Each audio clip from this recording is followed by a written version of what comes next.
Once upon a time, there was an old farmer who had several sons.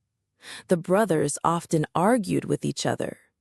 They fought over chores, over food, even over who would sit closest to the fire. The old farmer grew tired of their constant bickering.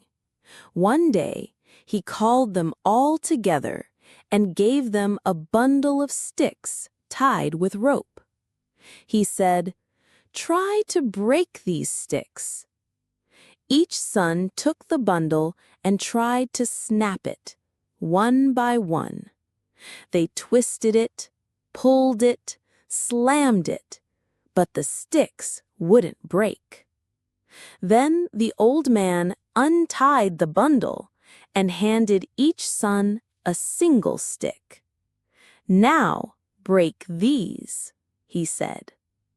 Snap, crack, pop. Each son easily broke his own stick. The farmer smiled gently and said, "You see, my sons, when you stay united like this bundle, no one can break you. But if you argue and go your separate ways, you'll be as weak as these single sticks." From that day on, the brothers learned to work together, and their home was filled with peace and laughter. Want more songs and stories? Download our free app, Lulla.